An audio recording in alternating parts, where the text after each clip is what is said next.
ಎಲ್ಲರಿಗೂ ನಮಸ್ಕಾರ. ತೀರ್ಥಹಳ್ಳಿ ಕಿಚನ್ ಡೈರೀಸ್ಗೆ ಸ್ವಾಗತ. ಇವತ್ತಿನ ರೆಸಿಪಿ ಮಾವಿನ ಹಣ್ಣಿನ ಸಾಸಿವೆ. ಕಾಟ್ ಮಾವು ತೊಗೊಂಡಿದ್ದೀನಿ. ನೀವು ಯಾವ ಮಾವಿನ ಹಣ್ಣಲ್ಲೂ ಈ ಸಾಸಿವೆ ಮಾಡ್ಕೊಳ್ಬೋದು. ಇಲ್ಲಿ ನಾನೊಂದು 12 ಕಾಟ್ ಮಾವು ತೊಗೊಂಡಿದ್ದೀನಿ. ಜೊತೆಗೆ ಬೇಸಿಕ್ ಇಂಗ್ರೀಡಿಯೆಂಟ್ಸ್ ಮುಂದೆ ಹೇಳ್ತಾ ಹೋಗ್ತೀನಿ. ಒಂದು ಬಾಣಲೆಯಲ್ಲಿ ಒಗ್ಗರಣೆಗೆ ಎಣ್ಣೆ ತೊಗೊಳ್ತಾ ಇದ್ದೀನಿ. ನೀವು ಯಾವ ಎಣ್ಣೆ ಬೇಕಾದರೂ ತೊಗೊಳ್ಬೋದು. ನಾನಿಲ್ಲಿ ಕೊಬ್ಬರಿ ಎಣ್ಣೆ ಹಾಕ್ಕೊಂಡಿದ್ದೀನಿ. ಈಗೊಂದು 2 ಒಣಮೆಣಸು,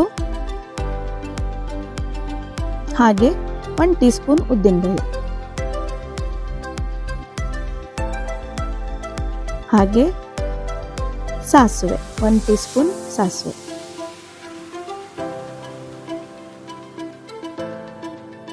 ಸಾಸಿವೆ ಕಂಪ್ಲೀಟಾಗಿ ಸಿಡಿಲಿ ಒಂದ್ಸತಿ ಮಿಕ್ಸ್ ಮಾಡ್ಕೊಳ್ತಾ ಇದ್ದೀನಿ. ನಾನಿಲ್ಲಿ 12 ಮಾವಿನ ಹಣ್ಣನ್ನು ಚೆನ್ನಾಗಿ ಮಾಡಿ ಸ್ಕಿನ್ ತೆಗೆದು ಅದ್ರದ್ದು ಸಿಪ್ಪೆ ಎಲ್ಲ ತೆಗೆದು ಆ ಸಿಪ್ಪೆಗೆ ಸ್ವಲ್ಪ ನೀರು ಹಾಕ್ಕೊಂಡು ಸ್ಮ್ಯಾಶ್ ಮಾಡಿ ಅದರದ್ದು ರಸ ಬೇರೆ ಸಪ್ರೇಟಾಗಿ ತಗೊಂಡಿದ್ದೀನಿ. ನೋಡಿ, ಸಾಸಿವೆ ಸಿಡಿದಿದೆ. ಈಗ ಕರಿಬೇವಿನ ಸೊಪ್ಪು ಹಾಕ್ಕೊಳ್ತಾ ಇದ್ದೀನಿ ಸ್ವಲ್ಪ. ಇದಕ್ಕೆ ಬೇರೆ ನೀರು ಹಾಕ್ಕೋಬೇಡಿ.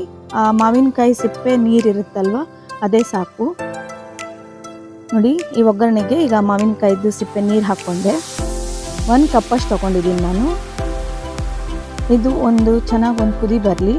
ಈ ಕುದಿ ಬರ್ತಾ ಸಿಪ್ಪೆನ್ನ ಸುಲಿದಿಟ್ಟಿರೋ ಮಾವಿನ ಹಣ್ಣನ್ನು ನಾವು ಇದಕ್ಕೆ ಹಾಕ್ಕೊಳ್ಳೋಣ. ನೋಡಿ, ಚಂದ ಮಾಡಿ ಮಿಕ್ಸ್ ಮಾಡ್ಕೊಳ್ತಾ ಇದ್ದೀನಿ ನಾನು. ಸಣ್ಣಕ್ಕೊಂದು ಕುದಿ ಬರುತ್ತೆ. ಕುದಿ ಬಂದ ಕೂಡಲೇ ಈಗ ಮಾವಿನ ಹಣ್ಣನ್ನು ಹಾಕ್ಕೊಳ್ತಾ ಇದ್ದೀನಿ. ತುಂಬ ಸಣ್ಣ ಮಾವಿನ ಹಣ್ಣು, ಹಾಗಾಗಿ ಒಂದು 12ರಿಂದ 13 ತೊಗೊಂಡಿದ್ದೀನಿ. ನಿಮ್ಗೆ ಎಷ್ಟು ಬೇಕು ಆ ಕ್ವಾಂಟಿಟಿ ನೀವು ತೊಗೊಳ್ಬೋದು.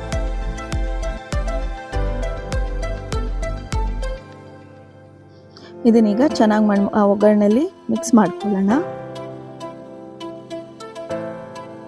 ಈ ಸ್ಟೇಜಲ್ಲಿ ನಿಮಗೆ ರುಚಿಗೆ ಎಷ್ಟು ಬೇಕು ಅಷ್ಟು ಉಪ್ಪು ಹಾಕ್ಕೊಳ್ಳಿ. ತುಂಬ ಏನು ಬೇಡ, ಮೀಡಿಯಮ್ ಉಪ್ಪು ಸಾಕಿದ್ದಕ್ಕೆ.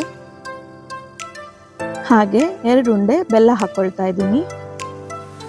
ಆ ಬೆಲ್ಲ ಈ ಸಾಸಿವೆ ಮಿಕ್ಸಲ್ಲಿ ಚೆನ್ನಾಗಿ ಮಾಡಿ ಕುದೀಲಿ. ನೋಡಿ, ಕುದ್ದಿದೆ, ಮಾವಿನ ಹಣ್ಣು ಬೆಂದಿದೆ. ಈಗ 1 ಟೀ ಸ್ಪೂನ್ ಕಾರ್ನ್ ಸ್ಟಾರ್ಚ್ ಅಥವಾ 1 ಟೀ ಸ್ಪೂನ್ ಅಕ್ಕಿ ಹಿಟ್ಟು, ಅದಕ್ಕೆ ಒಂದು ಸ್ವಲ್ಪ ನೀರು ಸೇರಿಸ್ಕೊಂಡು ಮಿಕ್ಸ್ ಮಾಡಿಕೊಂಡು ಇದಕ್ಕೆ ಸೇರಿಸ್ಕೊಳ್ಳೋಣ. ಸ್ವಲ್ಪ ನಮ್ಮ ಆ ಗೊಜ್ಜು ದಪ್ಪ ಬರುತ್ತೆ. ನೀವು ಬೇಕಾದರೆ ಈ ಮೆಥಡನ್ನು ಸ್ಕಿಪ್ ಮಾಡ್ಕೋಬೋದು. ಈ ಥರ ಹಾಕಿ 1 ನಿಮಿಷ ಚೆನ್ನಾಗಿ ಮಾಡಿ ಕುದಿಸ್ಕೊಳ್ಳೋಣ. ಅಲ್ಲಿಗೆ ನಮ್ಮ ಮಾವಿನ ಹಣ್ಣಿನ ಸಾಸಿವೆ ರೆಡಿಯಾಗಿದೆ. ನಿಮ್ಗೆಲ್ರಿಗೂ ಈ ರೆಸಿಪಿ ಇಷ್ಟ ಆಗುತ್ತೆ ಅಂದ್ಕೊಳ್ತೀನಿ. ತುಂಬ ಸಿಂಪಲ್ ರೆಸಿಪಿ. ನಿಮ್ಗೆ ಈ ರೆಸಿಪಿ ಇಷ್ಟ ಆದಲ್ಲಿ ನಮ್ಮ ಚಾನಲ್ಗೆ ಒಂದು ಲೈಕ್, ಶೇರ್, ಸಬ್ಸ್ಕ್ರೈಬ್ ಮಾಡಿ. Thank you.